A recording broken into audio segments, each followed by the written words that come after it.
Inilah kisah Kenshin dan Kaori, seorang pemuda kaya yang menyamar kerja sebagai cleaning service.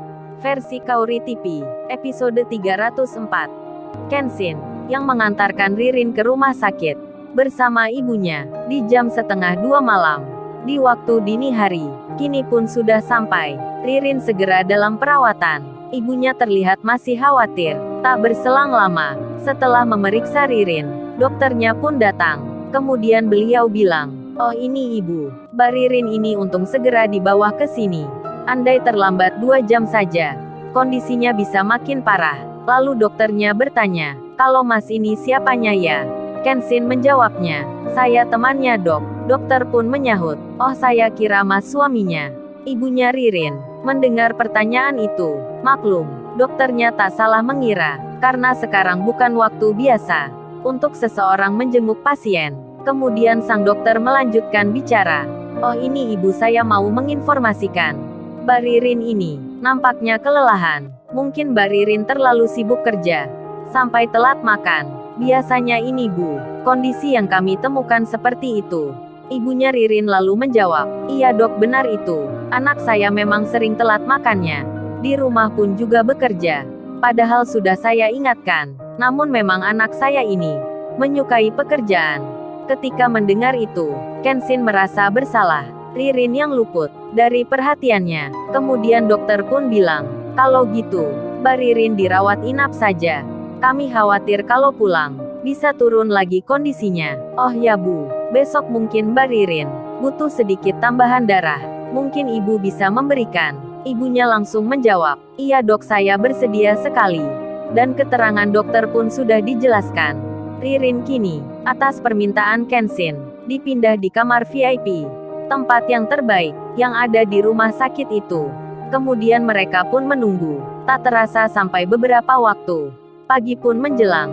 Ibunya Ririn lalu bilang, "Oh ya Mas Kenshin, baiknya Mas Kenshin ini pulang dulu ke rumah untuk beristirahat. Kan semenjak tadi malam, Mas Kenshin belum tidur. Biar ibu saja yang menunggu.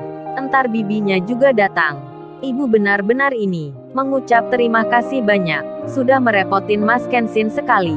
Kenshin pun menjawabnya, "Nggak apa bu, itu nggak masalah. Saya di sini saja." Namun ibunya Ririn terus memintanya, dan akhirnya Kenshin bersedia melakukan seperti yang dikatakan. Apalagi dirinya melihat Ririn, kondisinya semakin membaik, dan tepat jam 6, kurang 1/4 menit, Kenshin meninggalkan rumah sakit dengan naik mobilnya sendiri. Ia akan pulang. Di saat bersamaan itu, di waktu perjalanan, teleponnya berdering. Kenshin mengangkatnya. Rupanya Bang Hotman yang menelponnya. Bang Hotman pun menyapa, "Selamat pagi Tuan Muda. Maaf ini mengganggu waktu ngopinya. Ini saya mau tanya, rumahnya Pak Andi masuk sebelah mana ya? Kemarin kita sudah janjian untuk melihat berkas-berkas dokumen tentang hutang di bank yang ada hubungannya dengan debt collector." Kenshin yang di jalan mendapat tanya itu. Apalagi ia akan lewat jalan yang sama. Ia pun menjawabnya, "Oh ini Bang Hotman, kebetulan ini saya lagi keluar dan dekat pula dengan jalan raya dari tempat rumahnya Pak Andi." Bang Hotman tunggu bentar saja. Kalau ada minimarket, berhenti saja di situ. 5 menit saya sampai. Dan benar saja, tak lama berselang, Kenshin pun tiba. Ia melambaikan tangannya ke arah mobilnya Bang Hotman. Bang Hotman yang melihatnya, tentu saja terkejut. "Kok cepat sekali Tuan Muda ada di sini?" Bang Hotman pun melihat Kenshin yang memakai mobilnya. Beliau pun lalu menyeberang, kemudian mengikuti Kenshin dari belakang. Beruntungnya, jalan masuk rumahnya Pak Andi begitu sangat lebar, mobil pun bisa leluasa jalan. Dan saat itu, jam menunjuk hampir 6:30 pagi. Pak Andi yang di rumahnya. Semenjak jam 5 tadi, beliau pun sudah bersiap, menyiapkan segalanya, berganti pakaian kerja, dan tentu saja berkas dokumennya tentang pelunasan hutang itu tak luput ditaruh di dalam tasnya. Begitu pula dengan istrinya, yang semenjak pagi sudah memasak makanan untuk suaminya. Hal itu bisa dimaklumi. Mengapa mereka pagi ini begitu semangat sekali. Putri anaknya pun sampai sudah mandi di pagi-pagi sekali, bahkan sudah berhias diri. Mereka pun punya rencana akan mengantar ayahnya ke jalan raya, untuk berangkat kerja, dijemput Pak sopir, seperti yang dikatakan kemarin. Mereka saat ini, terlihat senang sekali. Putri ada di ruang tamu. Begitu pula mamanya, dan juga ayahnya. Kemudian terdengar suara, dari depan rumahnya. Mereka pun melihat keluar, lewat kaca jendela. Di situ nampak ada mobil. Yang satunya begitu mewah, berhenti di samping pagar. Pak Andi pun bertanya, milik siapa itu ya? Kok mewah sekali? Demikian pula istrinya, yang juga memperhatikan. Tak butuh waktu lama, Kenshin keluar, membuka pintu mobilnya. Pak Andi pun melihatnya. Beliau langsung terkaget, terkejut, seperti tak percaya, melihat Kenshin ke rumahnya, dengan mobil seperti itu. Istrinya pun demikian, jadi merasa terhenyak. Benaknya sampai berkata, benar-benar nih, tak bisa dipercaya, pemuda sederhana itu, ternyata memang anak orang kaya. Mereka tersenyum lebar. Pak Andi pun berkata, Ma coba lihat itu, coba Mama perhatikan, itu kan Mas Kenshin, kok kesini pagi-pagi?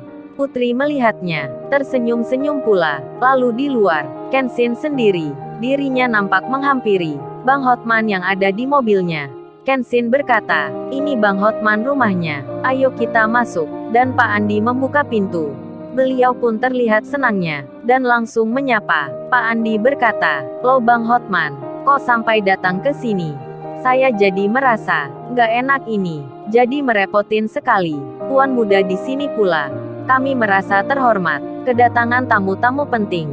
Pak Andi tersenyum. Begitu istrinya. Saat itu, Putri di belakangnya. Kenshin langsung menyahut, panggil nama saya saja Pak. Seperti kemarin biasa aja. Pak Andi nggak usah segan.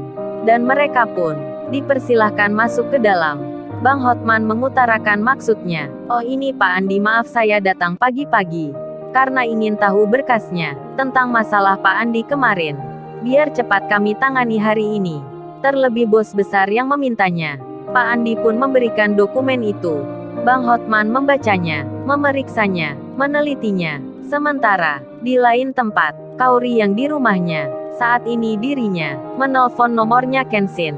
Kenshin pun kemudian merasa handphonenya bergetar. Ia pun melihatnya, nama Kaori yang tertera, namun Kenshin tak mengangkatnya, karena di sebelahnya, Bang Hotman lagi membaca. Beliau mempelajari. Pak Andi pun terdiam.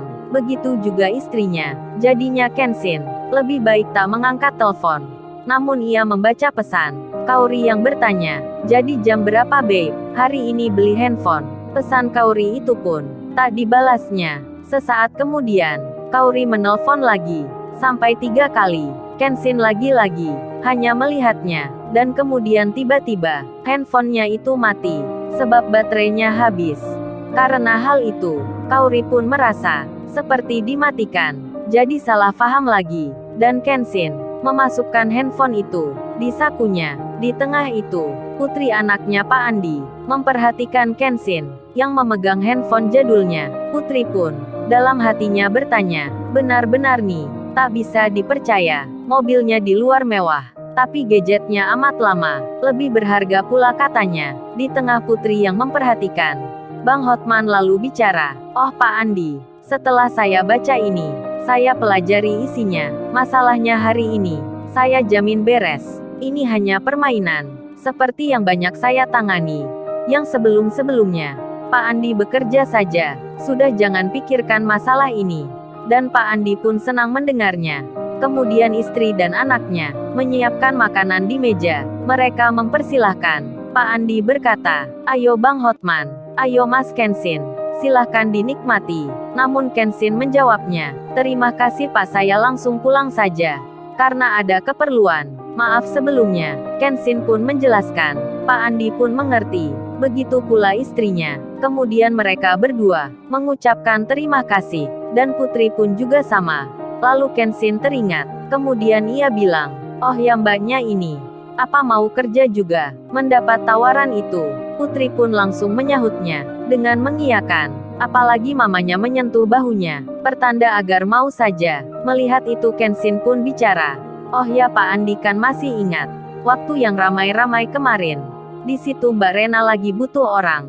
Entar saya bilangkan kerjanya di perusahaan itu. Pak Andi pun mengiyakan sambil tersenyum. Kenshin lalu berpamitan. Bang Hotman masih di rumah Pak Andi, menikmati makanan.